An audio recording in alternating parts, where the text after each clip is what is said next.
ሰላም የተከበራችሁ ኢትዮጵያ እንዴት ናችሁ? ማቲያስ ነኝ። መንግስትና በጀት በሚል የሚያቀርብላችሁ 11ኛው ቪዲዮ ነው። ዛሬ ፈረንጆቹ ቀን ዲሴምበር 24 2025 ነው። እንግዲህ ከተስማማንና ሴትል ካደረግን ማለት ለኢትዮጵያ የሚበጀው ለኢትዮጵያም ሳይሆን ዘመናዊነትን ያስቻለው እና ዘመናዊነትን ያስቻለው ብቻ ሳይሆን ዘላቂ የሆነው የዘመናዊነት መሰረት ዜጎች በነፃነት እንዲሰሩ አድርጎ እነሱ በነፃነት ሲሰሩ ንብረት መብት ተከብሮላቸው የህይወት መብት ተከብሮላቸው ነፃነታቸው ተከብሮላቸው ሲሰሩ በዛ መስራት ሂደት ውስጥ ከሚያፈሩት ሀብት ግብርን መሰብሰብ እና በዛ ግብር ሀገር መገንባት ሲተርፍ በከፊሉ ደግሞ ህብረተሰብ ማገዝ ወይም መደጎም ነው ዘመናዊነትን ያስቻለውና ዘመናዊነትን ፕሮዳክቲቭ ላይክ ነው ሰስተነብል ያደረገው አካሄድ እሱ ነው። በኢትዮጵያ ሁኔታ ያንን ለመተግበር ግን እንግዲህ ላይክ ነው ልማዳዊ የሆነ የጸረ ግብር አስተሳሰብ አለ፣ የማርክሲዝም አስተሳሰብ አለ፣ የልማታዊ መንግስት አስተሳሰብ አለ። እነዚህ ነገሮች ተደራርበው ግብርን አክሰፕት ይህንን ሞደርን የሚባለውን ፊቸር እንዳንቀበል አድርገውናል። እነሱን እንግዲህ ማለት ነው በመጎትኩት መልኩ ላይክ ነው ሙግቱ የኔ ሙግት የተሻለ ነው ብለን አስበን ወደዚህ ከመጣን አሁን አይኤፍኤስ የሚሉትን ነገሮች ከዛ አንፃር እንያቸውና ያው እንግዲህ የራሳችንን ድምዳሜ ላይ እንድረስ ነው። እንግዲህ አይኤፍኤስ ከመዋቅር ደረጃ አንፃር የኢትዮጵያ ኢኮኖሚ መዋቅራዊ ችግር አለበት ነው የሚለው። አሁን ለምሳሌ ለምንድነው የኢትዮጵያ ታክስ ቱ ጂዲፒ የሚቀንሰው? እንዳልኳችሁ ታክስ ቱ ጂዲፒ መቀነስ ለምንድነው የሚቀንሰው ብሎ መፈላሰፍ ራሱ ያስፈለገው ለምንድነው? በግብር ነው ፋይናንስ ማድረግ የሚቻለው ላይክ ነው ልማትን ፋይናንስ ማድረግ የሚቻለው ህብረተሰብ መደጎም የሚቻለው በውጤታማ ግብር ነው። ልማትን መደጎም ሲቻልና ህብረተሰብን ማለት ልማትን ፋይናንስ ማድረግ ሲቻልና ህብረተሰብ ሲደጎም ደግሞ ዑደት ይሆንና ነገርየው ዘላቂነት ያለው ዴብዝ ያለው ጠንካራ ኢኮኖሚ ለመገንባት ያስችላል።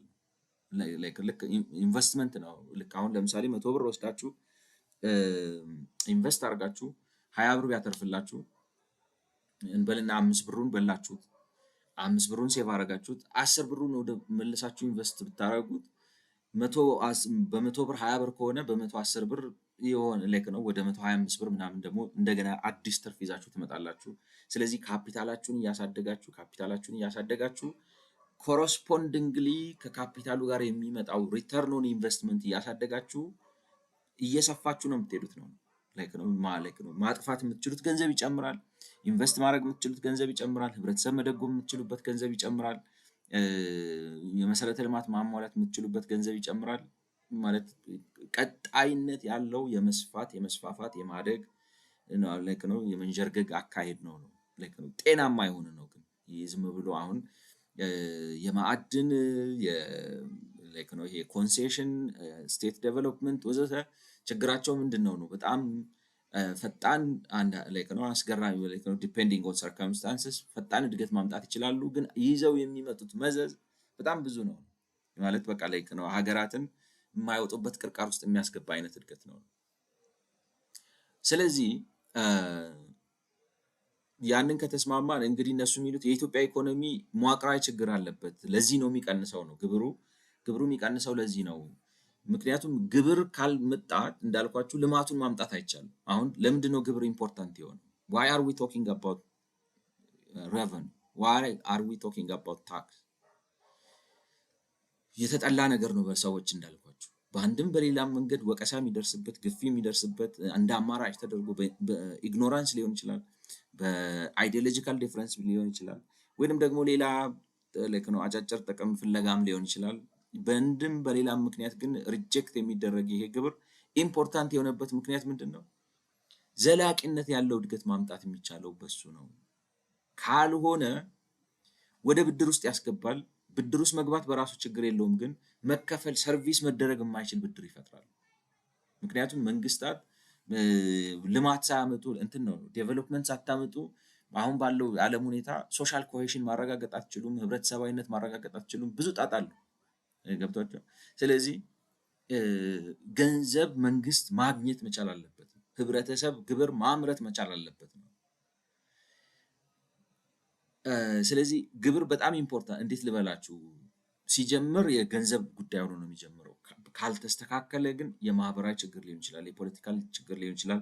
የሀገር መበጣበጥ ችግር ሊሆን ይችላል፣ የአለመረጋጋት ችግር ሊሆን ይችላል። ብዙ ነገር ነው የሚወልደው። ስለዚህ ግብር ኢዝ ሶ ኢምፖርታንት ሶ ዴትሪመንታል። በታሪክ እንኳን ምንም እንኳን ብዙ አይነት ፊቸር ቢኖረው እንግዲህ በቀደመው ቪዲዮ ለማለት እንደሞከርኩ። ስለዚህ ከዚህ የተነሳ ነው እንግዲህ ግብርን የምንለው እና በኢትዮጵያ ውስጥ አሁን ግብር ለምን ቀነሰ? በቋሚነት ከዓመት ዓመት በውስጥ ለምን ይቀንሳል? ከሌሎች ሀገሮችም ጋር ሲነጻጸር ለምን ይቀንሳል ነው። ከሌሎች ሀገር ጋር ሲነጻጸር እንግዲህ አይኤምኤፍ ከመዋቅር ማለት 3 ምክንያት ነው ያቀረበው ለዚህ እንዳልኳቸው። አንደኛው የመዋቅር ችግር ነው፣ ሁለተኛው የፖሊሲ ችግር ነው፣ ሶስተኛው ደግሞ የአሰባሰብ ችግር ነው። መንግስት ራሱ የመሰብሰብ አቅም ችግር አለበት ነው። ከኢኮኖሚው አንጻር ስታዩት ማለት ከሌሎች አፍሪካ ሀገሮች አንጻር ስታዩት የኢትዮጵያ ኢኮኖሚ ማለት የኢኮኖሚ ስብጥር እና የመንግስት ተሳትፎ ነው አሁን መዋቅራዊ ችግር ብለው የሚያቀርቡት። የመንግስት ተሳትፎ ማለት በሚሉ 2 ክፍሎች ይከፈላል። ምን ማለት እንደሆነ ላብራራው፣ ራሴን ዝም ብዬ በቃሌ ነገሩን እያልኩት ጽሁፉን እያረሳሁት ነው። ከኢኮኖሚ ስብጥር አኳያ ስናየው የባለ ብዙ ታሪኳ ኢትዮጵያ ኢኮኖሚ አይደለም ከሌሎች ሀገራት አንጻር ማለት ሌሎች ስላችሁ ከአፍሪካ ውጭ ያሉ ሌሎች ሀገራት አንጻር ማለት ከሌሎች ሀገራት አንጻር ከሰሃራ በታች ካሉ የአፍሪካ ሀገራት አንጻር እንኳን ሲታይ በጣም የኋላ ቀር ሀገር ኢኮኖሚ ውቅር ነው ያለው። ስለዚህ ከሌሎች የአፍሪካ ሀገሮች አንጻር ለምንድን ነው የኢትዮጵያ ታክስ ቱ ጂዲፒ ሬሾ የቀነሰው ቢባል አንዱ ምክንያት የኢትዮጵያ ኢኮኖሚ ውቅሩ ስብጥሩ አይደለም ሰለጠኑ ከሚባሉት ከሌሎች የአፍሪካ የዓለማችን ሀገራት ከራሱ ከአጎራባች ወይንም ከሰሃራ በታች ያሉ የአፍሪካ ሀገሮች አንጻር ሲታይ ውቅሩ ኋላ ቀር ነው። እና አሁን እዚህ ጋር አንድ ግራፍ ያስቀምጣሉ። አሁን ይህን ግራፍ የተመለከታችሁት እንደሆነ ይሄ እነዚህ 2ቱ መስመሮች ይሄ ጠቆር ያለው ማለት ሚዲያን ነው። ከኢትዮጵያ ውጭ ያሉ ከኢትዮጵያ በስተቀር ከሰሃራ በታች ያሉ የአፍሪካ ሀገራት አማካይ ነው። አማካይ ማለት ምን ማለት ነው? እንግዲህ ፐርሰንቴጁ ስንት ፐርሰንት እነዚህ አሁን እያንዳንዱ ሴክተር ያላቸው ፐርሰንቴጅ ነው። ይሄ ፐርሰንቴጁ በቁመቱ ይዘረዘርና መሃል ላይ ያለው ማለት ነው። ስለዚህ ከግማሽ በላይ ሆኑት እንደማለት ነው። ስትመጡ ለምሳሌ ግብርናን ብትወስዱት እንደ መስክ ማለት ነው። በኢትዮጵያ ውስጥ ግብርና እነዚህ አመታቶች ናቸው። ከ2010 እስከ 2022 12 ዓመታት ነው። 12 ዓመታት ናቸው። በ12 ዓመታት ውስጥ በኢትዮጵያ ውስጥ ግብርና ምንም እንኳን ድርሻው ቢቀንስም ግን ያለው ድርሻ በጣም ከፍተኛ ነው። በ12 ዓመታት ባለፉት 12 ዓመታት ማለት ነው። ሲጀምር 40 ምናምን ፐርሰንት ነበር ጂዲፒው ላይ ያለው ኮንትሪቢዩሽን 2010 ላይ ማለት ነው። 2010 ላይ የኢትዮጵያ ጂዲፒ ውስጥ ግብርና የነበረው ድርሻ 40% ነው። ማለትም የኢኮኖሚው ግማሹ ግብርና ነው ማለት ነው። ግማሹ ስላችሁ ኦፍ ኮርስ አሁን ሰፊው የኢትዮጵያ ሕዝብ ገበሬ ነው። ኖ ላይክ ነው ከፋብሪካው በላይ ከሆቴሉ በላይ ከምን ልበላችሁ ከአየር መንገዱ በላይ ከቴሌው በላይ ወዘተ እነዚህ ሁሉ ተደምረው ግብርናውን አያክሉም ነው አገራዊ ምርታችን። ስለዚህ ምን ማለት መስላችሁ እንግዲህ ግብርናው እንደዚህ ያህል ከሆነ ይሄ ግብርና ደግሞ ሀገር በሙሉ መመገብ የሚችል ግብርና አይደለም ማለት ነው። በጣም ኋላ ቀር የሆነ ግብርና ትልቅ የኢኮኖሚ ድርሻ የነበረበት ሁኔታ ነው ያለው። ላይክ ነው በ2010 አካባቢ ከ40 ምናምን ፐርሰንት በላይ ነበር። የሆነ ጊዜ እንዲያውም 45% ወጥቶ ነበር። ወረደ ሲባል 30 ገብቶ ነበር። ተመልሶ ወጥቶ አሁን 35 ላይ ነው ያለው ነው 2022 አካባቢ 35 በመቶ ነው። የሌሎቹን የአፍሪካ ሀገሮች ግን በአንጻራዊነት ስታያቸው ግብርናቸው ጂዲፒ ላይ ያለው ተጽዕኖ 20 በመቶ ሆኖ ኦልሞስት የረጋ ነው፣ ቀጥ ያለ ነው የምታዩት። ይሄ ማለት ምን ማለት ነው? ከኛ አንጻር ሲታዩ ከግብርና የተላቀቁ የአገልግሎትና ኢንዱስትሪ ላይ በአንጻራዊነት ከኛ በተሻለ ሁኔታ ገብተዋል ማለት ነው። ስለዚህ አገልግሎትና ኢንዱስትሪ ላይ የተሻለ ከተሜነት አላቸው ማለት ነው። የተሻለ ሞደርኒቲ አላቸው። ምንም እንኳን ከተሜነት የሚለው ነገር አሁን አከራካሪ ነው። ምክንያቱም ሄዳችሁ ስታዩት በቃ በጭቃ ነፍሱ ይጠፋ ቤቶቹ የምታያቸው ምን ያሉ ማለት እንዴት ልበላችሁ ከተሜነታችን ራሱ በጣም ባክዋርድ ነው። በጣም ባክዋርድ ማለት ብዙ የመሰረተ ልማት ችግር ያለበት ነው። ግን ዋሬቨር ዘ ኬዝ ቢያንስ በዛም መመዘኛ ቢሆን በዛው ኋላ ቀር መመዘኛ ቢሆን በአንጻራዊነት ሞር ከተማ አላቸው ከኛ። ሰው በአንጻራዊነት ሽንኩርትም ምንድነው ኤምሮን ሻምፖ ምንም እየሸጠ በተሻለ ነገር ማለት ነው ከተማ በሚመስል ነገር ተሰብስቦ ይኖራል። ስለዚህ ኢኮኖሚው ወደዳችሁም ጠላችሁም ሄዶ ጓሮ ሄዶ ቆፍሮ እንትን ከሚበላ ዘመናዊ የሚባለው ሰው እንዳልኳችሁ ምንም ሱቅ እንትን ትንሽም ሱቅ ከፍቶ ተሰብስቦ ምናምን እየኖረ እየተነጋገደ አንዱ ፀጉር ቤት እየከፈተ አንዱ ጫማ ቤት እየከፈተ ምናምን የሚኖርበት ኑሮ የተሻለ ነው። ስለዚህ በጣም እንኳን ላይክ ነው አርባናይዜሽናቸው they are so advanced their urbanization is something else ምናምን ሊባልም የሚችል ባይሆንም ነገር ግን ሞድ ኦፍ ፕሮዳክቲቪቲው የተለወጠ ኮሜርሻላይዝድ የሆነ ሶሳይቲ ነው ከኛ የተሻለ ማለት ነው። ከኛ የተሻለ ኮሜርሻላይዝድ ሲሆን ደግሞ 5ም ትሁን 10ም ከሚያገኛት ነገር የተሻለ ግብር ይከፍላል። ከገበሬው የተሻለ ግብር ይከፍላል ኮሜርሻል የሆነው አካባቢ ማለት ነው። ስለዚህ ከኢትዮጵያ የተሻለ ግብር ይሰበስባሉ። ስለዚህ የኢትዮጵያ ለምንድን ነው ታክስ ቱ ጂዲፒ ሬሾ የሚቀንሰው ከተባለ ኋላ ቀር ነው የኢኮኖሚ ስሪቱ። ይሄን አሁን በእንትን አይደለም የምትፈቱት ነው። አሁን እንደ ሀገር አንደርስታንድ ማድረግ ያለብን ነገር ግብርናን ጎምደን መጣል አለብን ነው። ጎምደን መጣል አለብን ግን ማለት ምን ማለት ነው?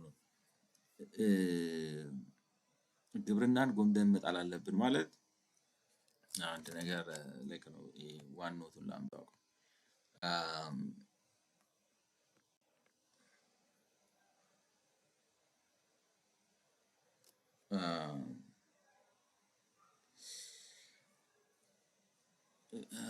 እዚህ ጋር አንድ ነገር ያው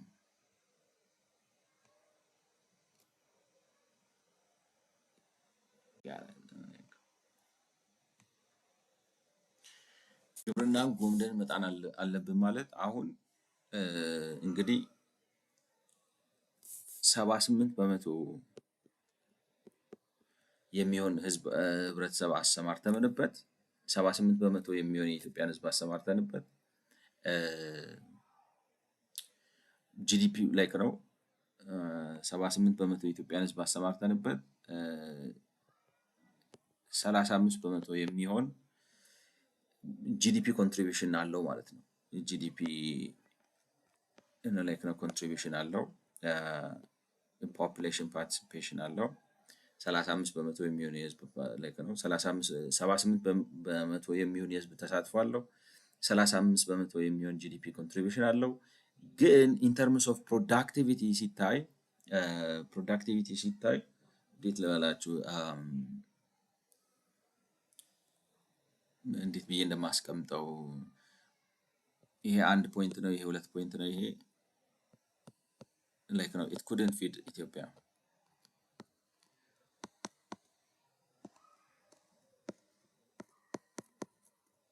ኢትዮጵያን መመገብ አልቻለም። ስለዚህ ግብርናውን ማስተካከል አለብን ሲባል ምን ማለት ነው? ይሄንን ማውረድ አለብን ነው። 78% የሚሆነው ህዝብ በቀጥታም በተዘዋዋሪም ግብርና ላይ ተደጋፊ መሆኑን አውጥተን ከተቻለ ቢያንስ እንደው 20 ማምጣት አለብን። በአሜሪካን አሁን 1.6 አካባቢ ነው። 20% ምናምን ማምጣት አለብን። የጂዲፒ ላይ ያለውንም ኮንትሪቢዩሽን አውርደን በጣም ዝቅ ማለት አለበት ነው። እንትኑ ምንድነው በጣም ዝቅ ማለት አለበት። ሌትስ ሴይ 10% ምናምን እናድርገው 10% ይሁን ነው። ዌራስ ግን ማለት የህዝቡን ቁጥር ቀንሰን የጂዲፒ ኮንትሪቢዩሽኑን ቀንሰን የጂዲፒ ኮንትሪቢዩሽኑ የሚቀንሰው ለምን መሰላችሁ? ሌሎቹ መስኮች በጣም ስለሚያድጉ ነው። ሌሎቹ አሁን ለምሳሌ ማዕድንም ለምሳሌ ልትሰሩበት ትችላላችሁ፣ ኮንስትራክሽን ልታሰፉት ትችላላችሁ፣ የሰርቪስ ኢንዱስትሪውን፣ የማኒፋክቸሪንግ ኢንዱስትሪውን፣ የቴሌኮሙኒኬሽኑን፣ የኢንፎርሜሽኑን ወዘተ ወዘተ ታሳድጋላችሁ ማለት ነው። እነሱ እያደጉ ሲሄድ የእሱ ኮንትሪቢዩሽኑ ያ ሲሆን ግን ኢትዮጵያን ብቻ ፊድ ማድረግ ሳይሆን ማለት ሀገር ፊድ አድርጎ ሁለተኛ ደግሞ ኤክስፖርት መደረግ አለበት። በጣም ኤክስፖርት ስላቸው አሁን ዝም ብሎ ምንድነው ቅድም አንድ ዜና ነው ያነበብኩት የሚገርም እኮ ነው። ማለት ኢትዮጵያ ከጎልድ አሁን በጣም ዋጋ ጨምሯል። የወርቅ ዋጋ በጣም ጨምሯል እና የቡና ዋጋ በጣም ጨምሯል። ስለዚህ ከነሱ ኤክስፖርት በማድረግ ብዙ ትጠቀማለች ነው ማለት። ኤክስፖርት በማድረግ ዋጋቸው በጣም ስለጨመረ ኤክስፖርት ስታደርግ ትጨምራለች። ነገር ግን ከዛ የምታገኘው ቤነፊት በሙሉ ሌሎችም ነገሮች ስለተወደዱ በዋናነት ማዳበሪያ ስለተወደደ ከዛ የሚገኘው ትርፍ እዚህ ጋር ገብቶ ልም ነው ኮምፐንሴት አድርጎ ይጠፋፋል ነው ማለት ገብቷቸዋል። እና ህዝብ መግቦውን ብቻ ሳይሆን በጣም ምግብ አርክሶ አይነቱ፣ ኳሊቲው፣ ጥራቱ ወዘተ ጨምሮ ከዚያ ከሀገር ውስጥ ምገባ አልፎ ኤክስፖርት መደረግ አለበት ነው። ስለዚህ በሌላ አማርኛ ምንድን ነው ስትራክቸራል መዋቅራዊ የሆነ ትራንስፎርሜሽን መምጣት አለበት ነው። አሁን ችግሩ ስትራክቸራል ትራንስፎርሜሽን የሚመጣው ገና የዛሬ 20 ዓመትን በጣም ትንሽ ነው። የልማት ድርጅት አቋቁመን ብለዋል፣ ኢንዶመንት ፈንድ ብለው ምናምን ብለው ገበሬውን እነሱ በቃ ጡጦ እያጠቡ ቀስ እያሉ በምናምን ዓመት ኢንዱስትሪያሊስት ላይ ያደረጉት ነው የሚፈልጉ። እኔ አንዳንድ እውነቴን ነው የምላችሁ በቃ ላይ እንትን መረዳት ራሱ ያቅተኛል። አስበውት ነው ወይስ ማሰብ ከምን መጥቶ ነው አይገባኝም። ስንት ዓመት ይፈጃል አሁን ጥቃቅንና አነስተኛ እርሻ የሚሰራን ገበሬ በሱ እድገት እያመጣችሁ ዘላለም ለመቆየት እሱ ትራንስፎርም እስኪያደርግ እሱን መጠበቅ አይሆንም ነው እኮ በፍጹም አይሆንም። ግን በቃ ሬጅስተር አያደርግም። ምክንያቱም ለእኛ የሚያጓጓቸው ሰዎቹ የሚያጓጓቸው ያቺ ቅዠት አለች ነው። በቃ ጨርቃችሁን እንኳን ነገርኳ ስንት ጊዜ፣ አንድ ጊዜ፣ ሁለት ጊዜ፣ ሶስት ጊዜ፣ አራት ጊዜ፣ አምስት ጊዜ፣ ስድስት ጊዜ በቃ ግን በቃ ታውቃላችሁ አንዳንድ ሰው መቀበያ እንትን የለውም፣ ቦውል የለውም፣ የሆነ ሳህን የለውም። ትነግራላችሁ፣ ታስረዳላችሁ፣ ትመክራላችሁ፣ መጽሐፍ ታቃብላላችሁ፣ እንትን ትሰጣላችሁ፣ ክሊክ አያረግም፣ አይሆንም። ይሄ መሬት የኢትዮጵያ መሬት ማምረት አለበት። ከዚህ በላይ ገበሬው እንደዚህ ሆኖ መቀጠል የለበትም።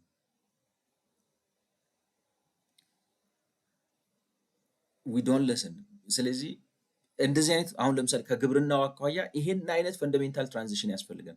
ይሄን አይነት ፈንዳሜንታል ትራንዚሽን ግን የክልል አወቃቀር መርህ፣ የሀገርነት ግንዛቤ፣ የመሬት ባለቤትነት መብት፣ የንብረት ባለቤትነት መብት እና የገበያ እንቅስቃሴ፣ የመሰረተ ልማት ግንባቶቻችንን፣ የግብር አሰባሰባችን ወዘተም ሳንለውጥ ፈንዳሜንታል ህገ መንግስት ሳናስተካክል፣ የመንግስት አወቃቀር ሳንቀይር ወዘተ ልናመጣው አንችልም።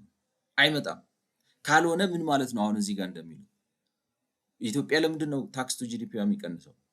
ምክንያቱም በኢትዮጵያ ውስጥ ግብርና አስተዋጽኦ ሰፊ ስለሆነ ነው። አሁን እኮ የምንሰራው የግብርናውን አስተዋጽኦ ለማሳደግ ነው ራሱ መንግስት በአብዛኛው ይሄው እንደዚሁ እንደያዛቸው ነው። 10 ምናምን ሚሊዮን ህዝብ ቀጥሮ ባለበትና በቀጣይነት ደግሞ የሀገሪቱ ህዝብ ቁጥር ባደገ መጠን እንደዚሁ አብሮ መጠኑ እያደገ በሚሄድበት መጠን ግብርናውን ፕሮዳክቲቪቲውን ለመጨመር ነው የምንሰራው እንጂ መዋቅራዊ ለውጥ ለማምጣት አንሰራም ነው። እና ታዲያ ሰው እንሆናለን ነው።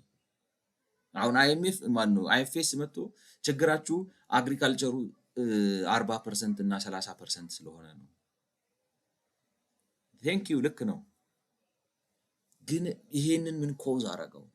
ምን አመጣው? ህገ መንግስት ነው፣ የሀገርነት እሳቤ ነው፣ የበጀት እሳቤ ነው፣ ፍልስፍናው ርዕዮታዊ ምርጫው ነው።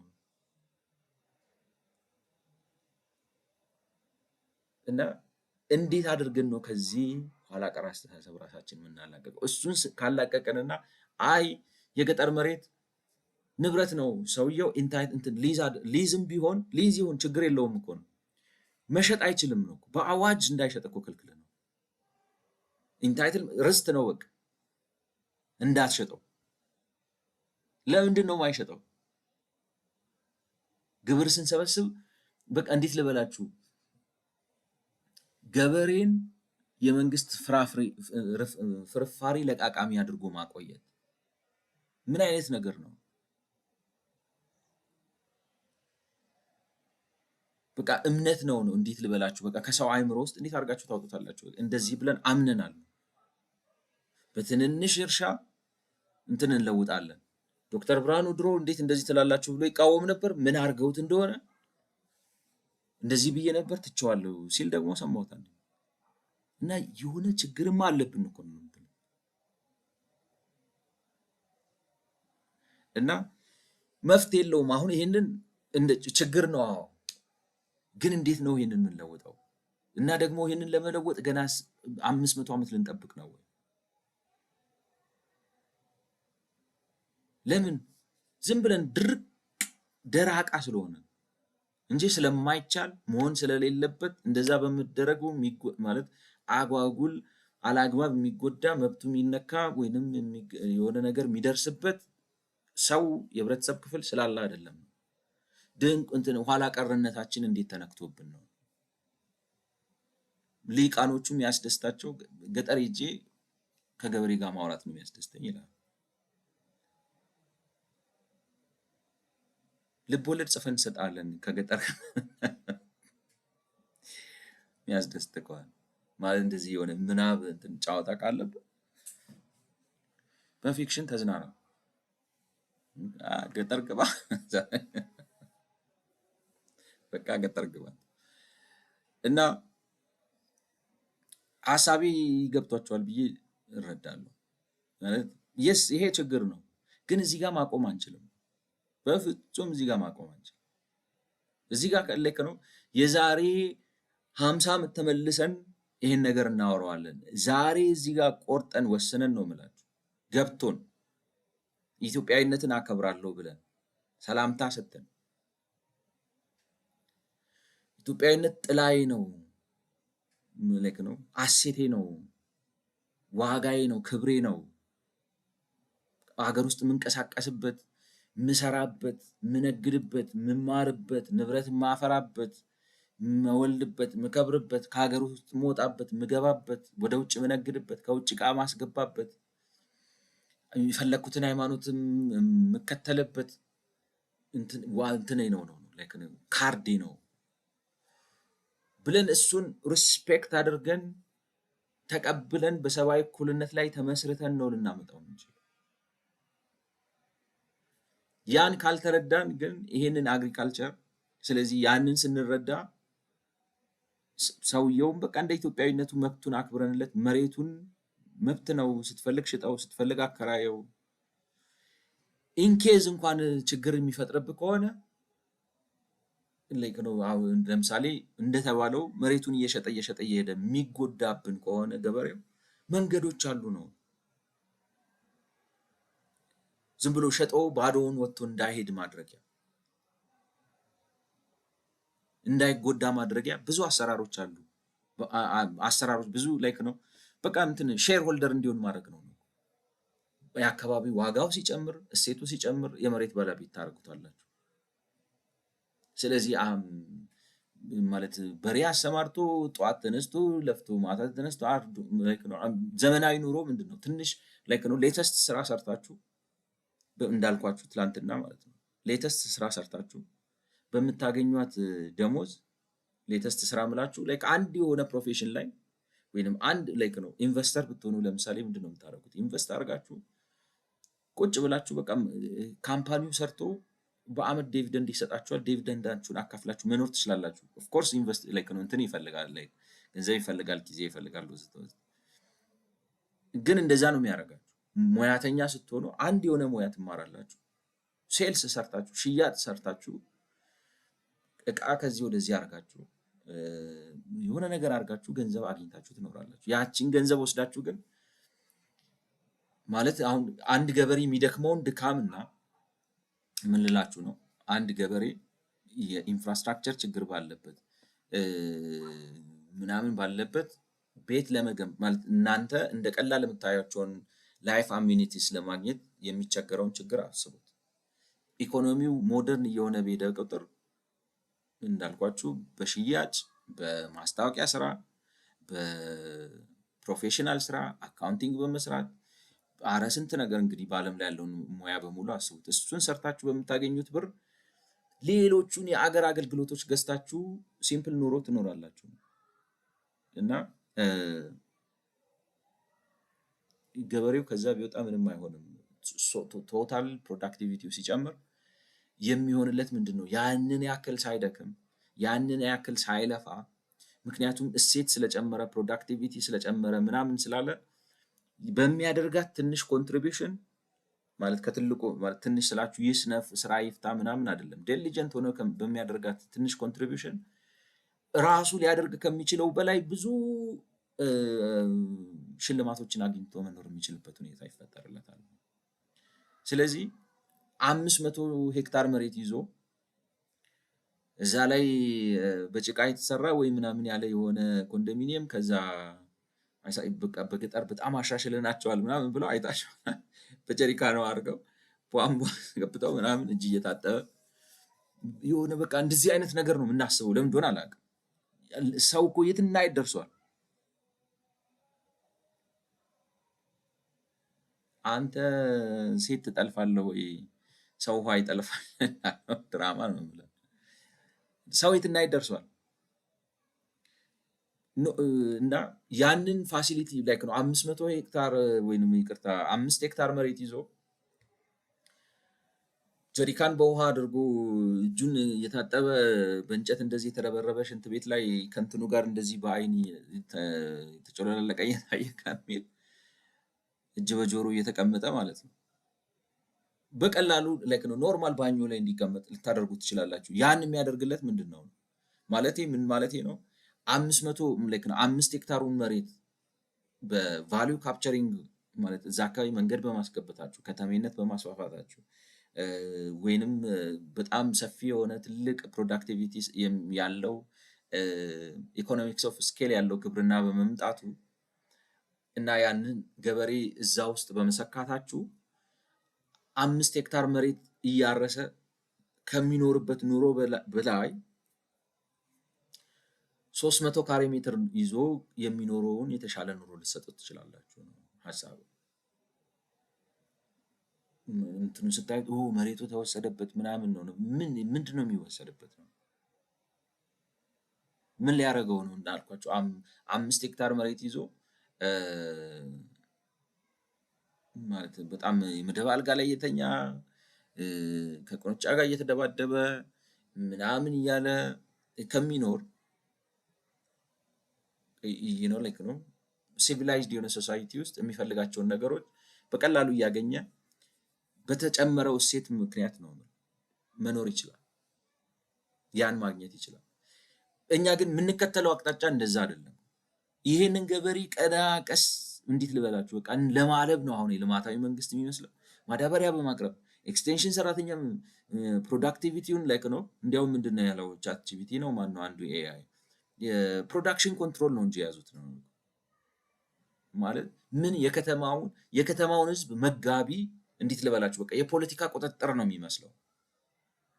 የገጠሩን ህዝብ በአንድ ለአምስት በምን በዚህ በማዳበሪያ ማከፋፈል ምናምን ያደረጃጁትና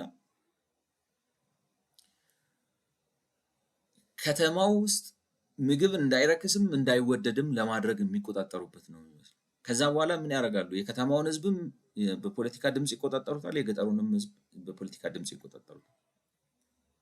ኢን ደ ሚን ታይም ምንድነው የሆነው ነው በጣም የሚያዘግም ይህ የሚያስጠላ እድገት የለም እንዳትሉ እድገት አለ።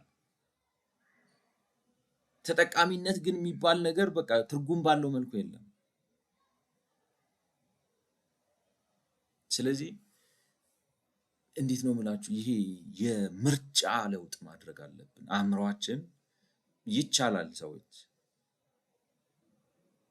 ይቻላል፣ ግን እይታችን ይቀየር ነው። የሆነ ነገር ላይ ከተንጠለጠለ ፖለቲካችን የተንጠለጠለበት ኩላብ ወይም ፔግ ያደረገው ነገር መልቀቅ አለበት፣ ከዛ ላይ መውጣት አለበት።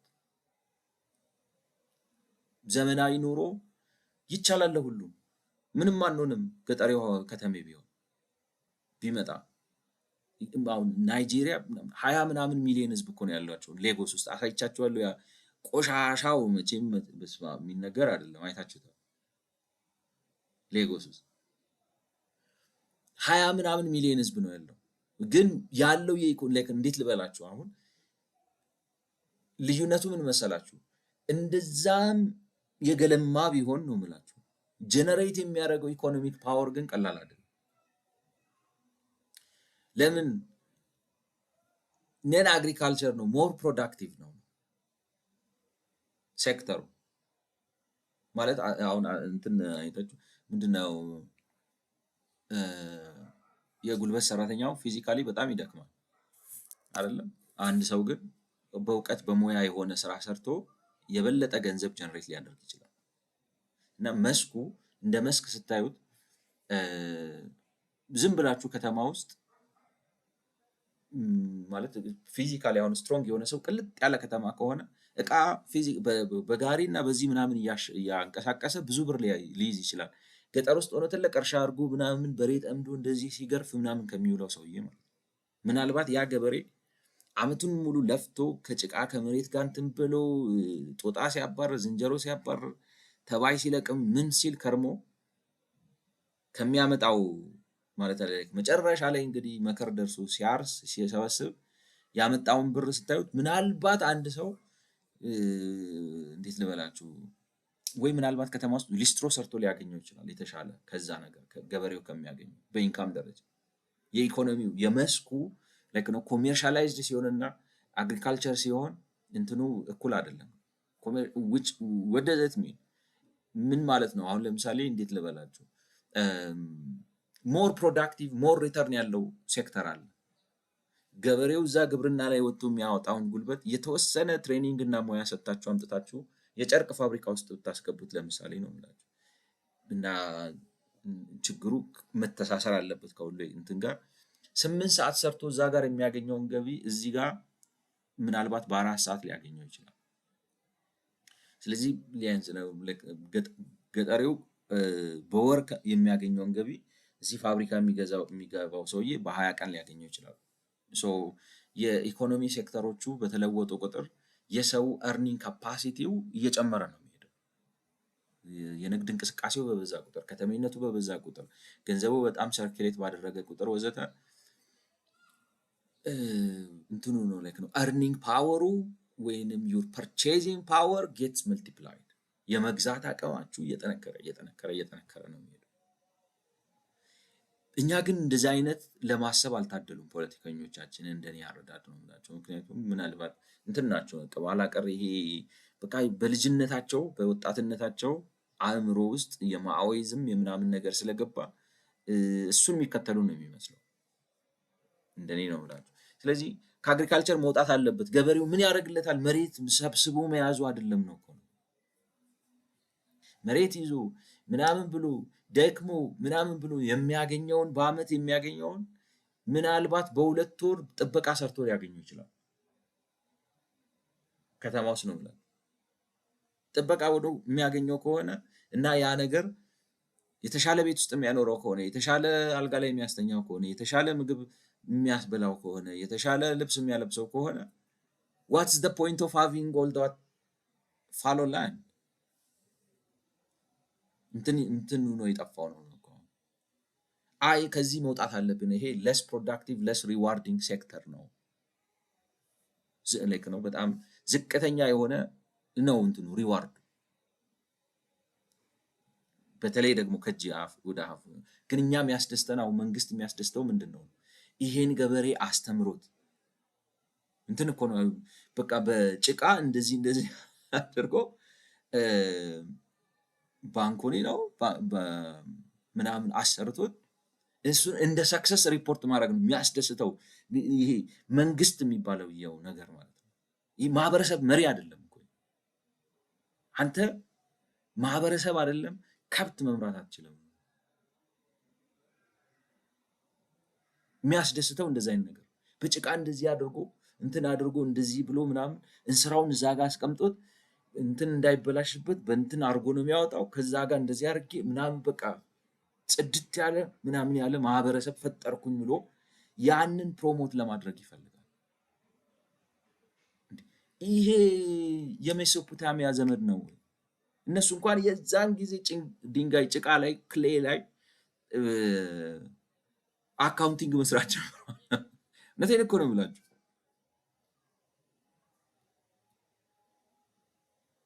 እኔ በቃ ድሮ በጣም ነበር የሚያንበገበግበኝ ነው የሚባለው። ምንድነው ለምንድነው ምን አድርገን ነው እኛ ነው ሰው ባየ በሰማ ፎቅ ቤት ሰርቶ ይኖራል። በዚህ በኩል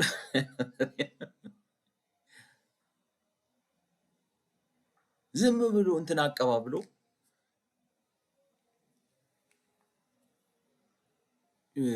በቃ እንትን የኢኮኖሚው አፓራተስ የሶሻል ማስ ፕሮዳክሽኑ እያቀበለው ነው።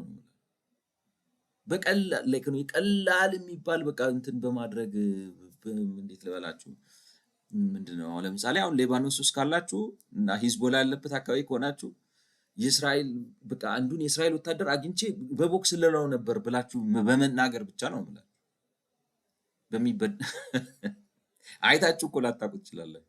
ለፖለቲካ ፍጆታ ብቻ ስለሚፈለግ ነው።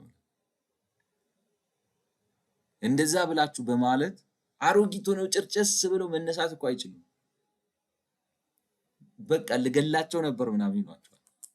ምንድን ነው ከዛ በኋላ ያለ ሎጂክ ስትለው ድጎማ ነው። በዛ ድጎማ ዘንጠው ይኖራሉ። ለምን? there is ample productivity in the world ለሁሉ ለኢኮኖሚ በቃ ማስገባት። ቻይና አሁን የገጠማት ነገር ምንድን ነው ነው የሚባለው መሰላችሁ? ኦቨር ፕሮዲውስ አድርገዋል። የዓለም ፋብሪካ ሆነው የሚገዛቸውን ያጡት ነው። በጣም ብዙ ርካሽ ነገር በማምረት አሁን ያለንበት ዓለም ፖለቲካል ኢኮኖሚው ኮሜርሻላይዝድ የሆነ ነው። ማርኬት የሆነ ነው። ፋይናንሻላይዝድ የሆነ ነው። ነገሮች በጣም በቀላል ነው የሚገኙት። ድሮ እኮ ሰው ልብስ ለመስፋት እኮ በዳንቴል እኮ እንዲህ እያደረገ እኮ ነው የሚሰፋው። አሁን እኮ ሰው ዳንቴል እንደዚህ የሚሰፋው ለመደበር ነው፣ ስላላ ለመፍታት ቢዚ ለመሆን ነው።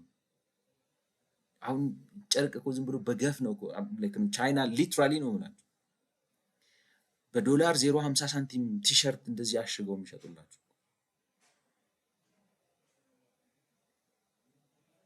ማሽን ትፈልጋል ማለት ማስታወቂያ አይደለም ማለት ነው። ቲክታክ ላይ ታዩታላችሁ ብዬ አስባለሁ። መኪና ማስመጣት ከፈለግ ደውልልኝ በርካሽ እንደዚህ አይነት አለኝ ነው በቃ ማሽን ነው። ቆሞ የሀገር ማሽን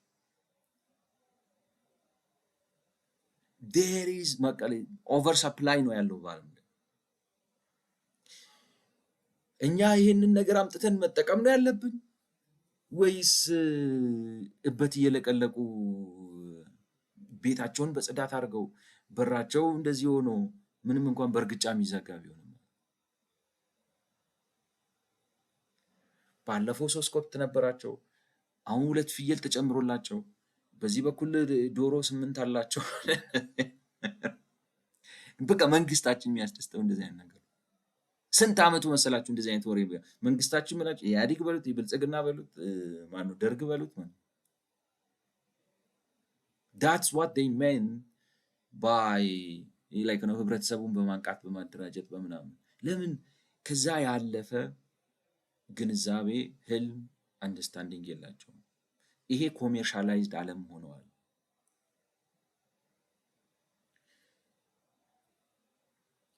መቶ ገበሬ የሚያመርተውን አንድ ገበሬ የሚያመርትበት ዘመን ላይ ደርሰናል። የሚያስገርሙ ማሽኖች ናቸው ያሉት ነው። በቀላሉ ሰዎች ስራ ሰርተው ምግብ በርካሽ አቅርበው ነገርኳችሁ በቃ ቁጭ በልና እንትን ቁጠርልኝ ተብለ በመቁጠር የሚከፈልህ ደሞዝ ማለት እንትን ውስጥ ገብተህ መጋዘን ውስጥ ገብተህ ስንት ኬሻ አለ ብለህ እሱን በትክክል ከቆጠርክና በየጊዜው የምትነግረኝ ከሆነ ደሞዝ ሰጣለሁ ተብሎ በዛ ደሞዝ ነው የምላችሁ ቤት ተከራይታችሁ ልብስ ገዝታችሁ ለስላሳ ጠጥታችሁ ቢራም ጠጡ ከሆነ ቢራ ጠጥታችሁ ምናምን መኖር እንድትችሉ የሚያደርግ ዘመን ነው ያለንበት። እንደ ሕፃን ልጅ አደረኩት ግን ምን እንትኑ ሴንሱ እኔ ያገኘ ነው ስላልመሰለኝ ነው። እንደዛ የሚያደርግ ኢኮኖሚ ነው ያለው። ስለዚህ እሱን እንዳናስብ ግን የሚያደርገን ምንድን ነው? ለእኛ ሌላ ዊ ዶንት አንደርስታንድ ዲስ ሳይድ ኦፍ ግሎባል ኢኮኖሚ ነው። አሁን ያለንበት ዘመን ታይሙን ኤሴንሱን ምን ይቻላል የሚለውን ነገር አይደለም ነው የምናየው። እኛ የሚታየን ነገር የዛሬ 70 እና 60 ዓመት ማኦ የሞከረውን ነገር እሱን ለማሳካት በቃ የምንሮጥ ነው የሚመስለው።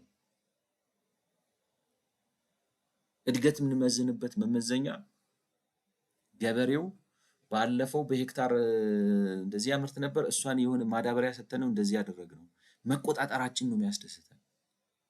በሀገር ደረጃ ማዳበሪያ እንደዚህ ሆኖ በዚህ ገብቶ መንግስት አንተ ምን አገባህ እዚህ ሁሉ ውስጥ እኮ ነው፣ ለምን አትወጣ? ያንን አይነት አስተሳሰብ ካላመጣን ግን ይሄንን ግብርና ፈንዳሜንታሊ ልንለውጠው አንችልም። ያ አስተሳሰብ ምንድነው ነው? መንግስት ማዳበሪያ ገዝቶ አከፋፋይ ማን አደረገው?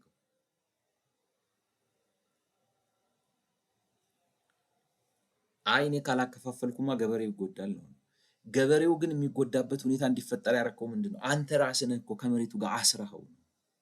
አንተ ላይ እንዲደገፍ አድርገው ራስህን ማዳበሪያ አምጪ፣ ራስህን ማዳበሪያ አከፋፋይ፣ ራስህን እንደዚህ አድርገህ በቃ የሀገር ችግር እንዴት ልበላችሁ፣ በቃ ትልቅ መዋቅራዊ ችግር ስለፈጠረ ግብርናችን ማለት ሰፊው የህብረተሰብ ክፍል ግብርና ውስጥ ነው ያለው። ግብርና ውስጥ መኖር ብቻ አይደለም፣ ግብርና ውስጥ ኖሮ መመገብ አልቻለም። አንፕሮዳክቲቭ ነው። አንፕሮዳክቲቭ ስለሆነ ላይክ ነው ኮሜርሻላይዝድ ስላልሆነ ታክስ ቱ ጂዲፒ ሬሾ ዝቅተኛ ነው። ታክስ ጀነሬት አያደርግም። ታክስ ጀነሬት ስለማያደርግ መንግስት ታክስ ረቨኑ ማግኘት አይችልም። ታክስ ረቨኑ ማግኘት ስለማይችል የሚፈለጉትን የልማት ስራዎች መስራት አይችልም። የመበደር አቅሙ ደካማ ነው። ህብረተሰብ መደጎም አይችልም። በቃ እንደዚህ ተያይዘን ያለንበት ወጥመድ የተረዳ ነው አይመስለኝም። ደብዝ ኦፍ ኢት ነው ሶ ኮምፕሊኬትድ። ራሳችንን ግን የፈጠርነው ማንም ከውጭ መጥቶ የጫነብን ምናምን አይደለም። ተታለን ነው፣ ተጭበርብረን ነው።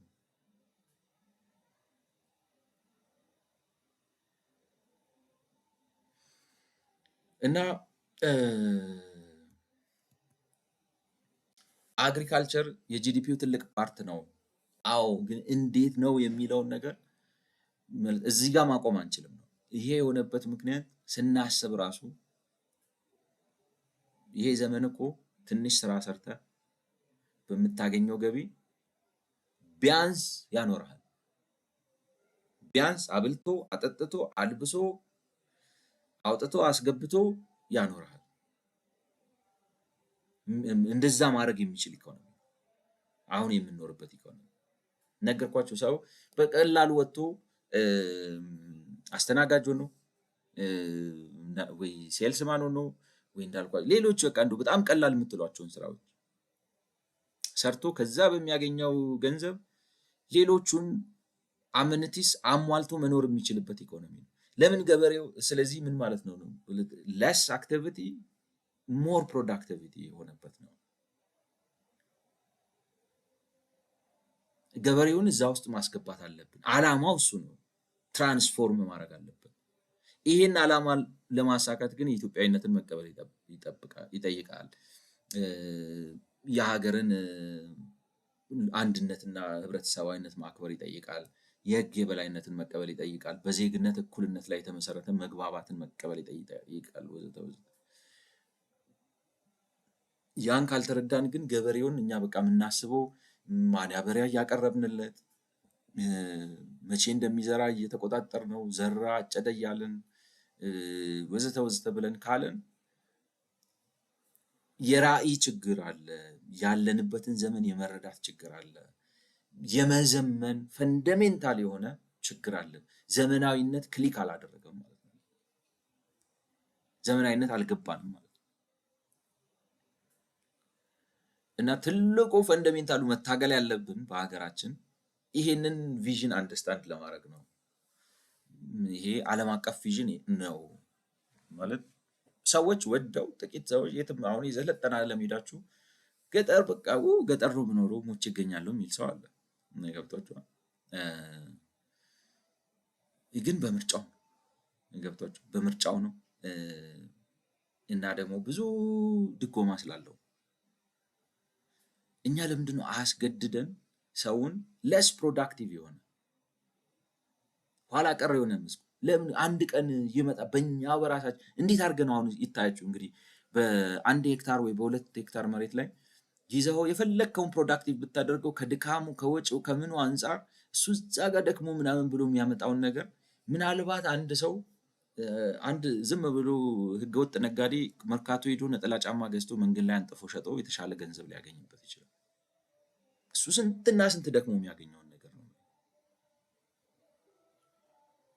ወደዚህ እሱን ለማምጣት መስራት ነው ወይስ ያንተን አምቢሽን ለማርካት እሱን እዛ ጋር ለመጠበቅ ነው? እሱን አንደርስታንድ ማድረግ ያለብን ይመስለኛል። the same thing ማኒፋክቸሪንግም ላይ ስትመጡ አሁን ከጂዲፒው አኳያ ላይክ ነው በሰብሳሃራ አፍሪካ ያሉት ሀገሮች ማለት በአማካይ ከ9 በላይ ነው ወይንም በቃ 9 ናቸው ማለት ትችላላችሁ። በአማካይ እንዲህ አድርጋችሁ ብትሄዱ ከ9 በላይ ናቸው ጂዲፒያቸው ላይ የሳብሳሃራን አፍሪካ የጂዲፒ ፐርሰንቴጁ የአምራቹ መስክ 9% ኮንትሪቢዩሽን አለው ነው። ኢትዮጵያ ውስጥ ሲያድግ ከፍ ሲል 6.5 ምናምን የደረሰ ይመስላል። አሁን ወርዶ 4 እና 4.5 አካባቢ ያለበት ሁኔታ ነው ያለው ማኒፋክቸሪንግ። ስለዚህ በስትራክቸር ደረጃ የነሱ ኢኮኖሚ ከኛ ኢኮኖሚ የዘመናዊነት ቅርጽ አለው። ምን ማለት ነው? ግብርናው ዝቅተኛ ነው። አምራቹ መስክ ማኒፋክቸሪንግ መስኩ ግን ከኢትዮጵያ ጋር ቢያንስ ላይክ ነው ከግማሽ በላይ ከግማሽ እንኳን ማለት ባይቻል ሌትስ ሴይ እዚህ ጋር አሁን ለምሳሌ ብታደርጉት አሁን እዚህ ጋር ባለበት ሁኔታ ከግማሽ በላይ ነው። ምክንያቱም ይሄንን ስታመጡ ስንት ነው 4.5 እዚህ 9 ብታደርጉት ኦልሞስት ሃፍ ከኢትዮጵያ በላይ ነው። የኢትዮጵያን እንጥፋለን። አንዳንዴ ማለት በ100% ይበልጠናል፣ አንዳንዴ በ60% ይበልጠናል ማለት ትችላላችሁ በ12 ዓመት ውስጥ እና በአንጻራዊነት ደግሞ ቋሚ ነው ላይክ ነው የሚጫወትበት። ይሄኛው ግን ይዋዥቃል ነው። የሚዋዥቀው ለምንድን ነው? ከመንግስት ኢንቨስት ጋር ስለሚያያዝ ነው። የመንግስት ኢንቨስትመንት ደግሞ ራሱ የራሱ ችግር አለው። በኋላ ላይክ ነው አንዱ የመዋቅር ችግር ሆኖ መገለጫ ነው በራሱ ነው ነው እና ለምንድን ነው ማኒፋክቸሪንግ በእኛ ሀገር ዝቅተኛ የሆነው? ገብቷቸዋል። የራሱ ላይክ ነው ግብርናው የራሱ አስተዋጽኦ አለው ማኒፋክቸሪንጉ ዝቅተኛ እንዲሆን። ለምን ግብርናው እንዴት አይነት አስተዋጽኦ አለው? አንደኛ ግብአት ይሆናል። ገብቷቸዋል። ላይክ ነው ኮምፒቲቲቭ የሆነ ጥሩ ዋጋ ማቅረብ ቢችል ለምሳሌ ፕሮሰሲንግ ኢንዱስትሪዎቹ እሱ ላይ ይመሰረታሉ ማለት ነው። ግን ወጥነት የሌለው በተበጣጠቀ እርሻ የሚመረት ጥራቱ ዝቅተኛ የሆነ ዋጋውን በአንጻራዊነት በማስ ፕሮዳክሽን ሳልሆነ ስለዚህ አግሮ ፕሮሰሲንግ የመገንባት አቅማችሁን ራሱ ያዳክመዋል። ስለዚህ አግሮ ፕሮሰሲንግ ብትገነቡ ኢትስ ፓርት ኦፍ ኢንዱስትሪ። ለምሳሌ የራሱ ተጽዕኖ አለው። ግብርናው ሲበላሽ የውጭ ምንዛሬ ያበላሻል። ኳሊቲ ሌበር የማቅረብም ችግር ይፈጥራል። ሌበር መኖር ብቻ አይደለም፣ ዝም ብሎ ሰው ጉልበት ኖሮት ስላለ አይደለም። ገጠር ውስጥ የለመደን ሰው አውጥታችሁ ፋብሪካ ውስጥ አስገብታችሁ ኢፌክቲቭ ሰራተኛ ለማድረግ አስቸጋሪ ነው። መውጣት አለበት። ከዛ አእምሮው ገብቷቸዋል መላቀቅ አለበት፣ መንቃት አለበት። እንትኑን ዘመናዊ ነገር ኦፕሬት የሚያደርግበትን ልክ ነው ፋክተሪ ውስጥ ገብቶ መስመር ይዞ ስራ ይዞ ምናምን መስራት አንደርስታንዲንግ ይጠይቃል። ልክ ነው ንቃት የሆነ ትምህርት እንኳን አይፈልግም ብትሉ ግን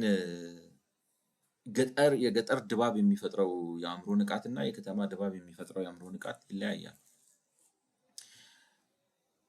ስለዚህ ብዙ ነገሮች አሉት ነው የምላችሁ። አሁን የኛ ማኒፋክቸሪንጋችን እንዲቀንስ ያደረገው መንግስት ስላልጣረ ምናምን አይመስለኝም። በየጊዜው የማኒፋክቸሪንግ ኤግዚቢሽን ሲል ምናምን ሲል ነው ግን በቃ በብድር ተይዞ በፎሬን ከረንሲ እጥረት ተይዞ በሌበር እጥረት ተይዞ የስራ ማለት ሰዎች ኮምፕሌን ያደርጋሉ ኢትዮጵያ ውስጥ የጉልበት ማለት አንዳንዴ የስራ ማጣት ችግርም ብቻ አይደለም ነው፣ ስራውን የሚመጥን ሰው የማጣትም ችግር አለ። ለምንድን ነው ግን ስራውን ሰው መመጠን የሚያቅተው? በጣም ሰው እኮ ጫና አለበት ሰው። እኔ እውነቴን ነው። እኔ እንዴት ብዬ እንደምናገር አላውቅም፣ ግን ማለት አጓጉል ነገር ተናግሬ እንትን እንዳልል ነው እንጂ በጣም ኢትዮጵያዊ እኮ ኦፕሬስድ የሆነ ፒፕል እኮ ነው። ኢኮኖሚ እኮ በጣም እኮ ነው ማለት ዲስወረንት እኮ ነው የሚያደርጋችሁ ችግር ማለት ቀላል ሊሆን የሚገባ ነገር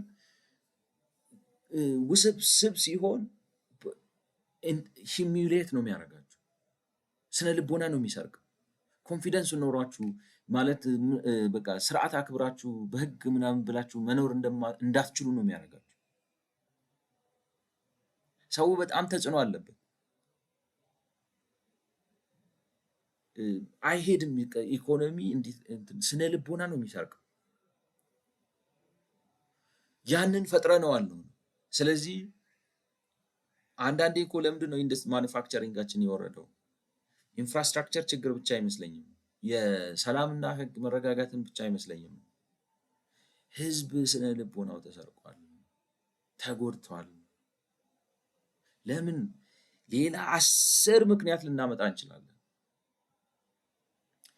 እኔ ፖለቲካው ነው የተበላሸ ቆሻሻ። እኔ እንጃ ነኝ ነው። ሌላ ሀገርም ፖለቲካ ማለት ምንድነው? እኛ ሀገር ብቻ ፖለቲካ ያለ እስኪመስል ድረስ ነው እኛ ሀገር ፖለቲካ የሚያስጠላው። ኤቭሪቲንግ ኢዝ ኮምፕሊኬትድ፣ ኤቭሪቲንግ ኢዝ ሲክሬት፣ ኤቭሪቲንግ ኢዝ ዴንጀረስ። ምን ለመሆን ነው? ምንድን ነው? ሁሉን ነገር አወሳስበን በቃ መጠራረብ ነው።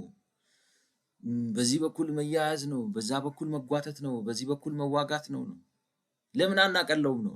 ማናቀለው ለምን እንደሆነ ታውቃላችሁ? ሌላ ብዙ ምክንያት ሊኖረን ይችላል። አት ዘ ኤንድ ኦፍ ዘ ዴይ ኢትዮጵያ ሀገራችን ነች፣ እኛ ዜጎቿ ነች። ምንበት አይምሮ አጣን። ሰው በቃ ገብቷቸዋል። ይሄ ይጠፋል ነው። ይሄን አጣን ነው እንደ ሀገር። ይሄን አጣን። ሰዎች ሴኪዩር ሆነው ገብቷቸዋል፣ መተማመን ተሰምቷቸው ለመንቀሳቀስ ለመስራት በቃ ተሰጋግተው እንዲኖሩ ውጥረት እንዲይዘን ራሳችን በራሳችን በፈጠርነው ችግር። ስለዚህ ማኒፋክቸሪንግ ዝም ብሎ አይመጣም ነው፣ ይፈልጋል። ለምንድን ነው ለምሳሌ ቻይና እንደዚህ በጣም ማኒፋክቸሪንግ ሀብ የሆነችው? ላይክ ነው ይገርማቸዋል። ሰው መስራት የሚችልበት ድባብ አለው፣ ይፈጥራል፣ ፈጥሯል። ፕሮዳክቲቪቲ ናቹራል ነው። ሂር ኢት ኢዝ ናት፣ ኢት ኢዝ ፖለቲክስ ማለት በቃ አንድ ቦታ ሄዳችሁ አንድ ነገር አያችሁ፣ ስራ ጀመራችሁ፣ እንደ ዝንብ መጥቶ የሚከባችሁ የፖለቲካ እንትን አለ። መንግስት ምኞቱ እናንተን ነፃ ሆናችሁ ኮንፊደንስ ላይክ ነው እሳቢው ራሱ እንደ ሀገር ነው ብላችሁ ተው፣ ሰራተኛ አትንካ፣ አምራች አትንካ፣ ኢንቨስተር አትንካ የሚል ሀገራዊ እሴት ባህል የለንም፣ አልመሰረትም። ፖለቲካዊን ካላረግን ምን ያደርግልናል? ምንድነው? ዝም ብሎ መዋሸት፣ ዝም ብሎ የሌለ ነገር ማውራት፣ ዲስኮ ላይት ማብለጭለጭ ምንድነው ፋይዳው?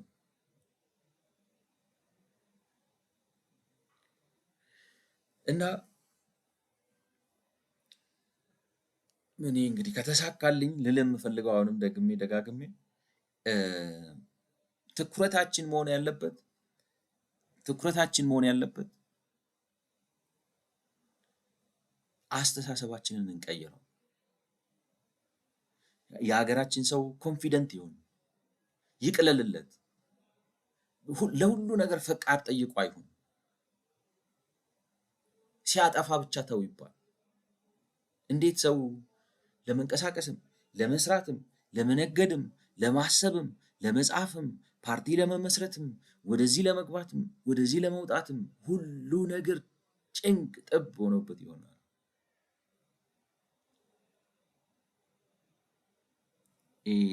that's like ነው ማለት እንትን ሰራተኛ መፍጠር አልቻልንም፣ ድባብ መፍጠር አልቻልንም። እምነት ነው እንትን በቃ ይሄ ዘመናዊ ሀገር የሚፈለገው ምንድን ነው? ወጣ ብላችሁ የሆነች ነገር ሰርታችሁ ገብቷችኋል፣ በዛ በምታገኙት ነገር መኖር እንድትችሉ።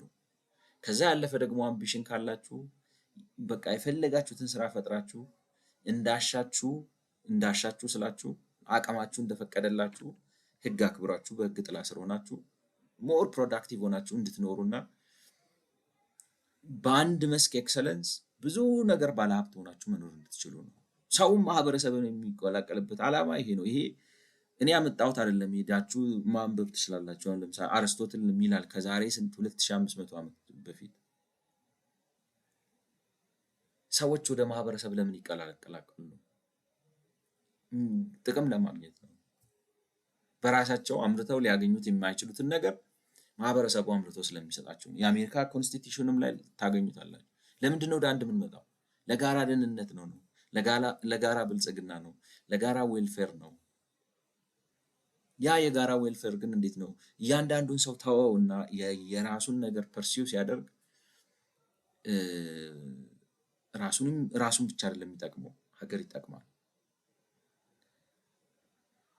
ግን ቪዥኑ አልታየንም። የሀገር በቃ ልክ ነው። ዋትስ አ ሞደርን ኔሽን፣ ዋትስ አ ሞደርን ካንትሪ፣ ዋት ኢዝ ኢት አባውት? ስለምንድን ነው? ለመኖር ነው፣ ለነፃነት ነው።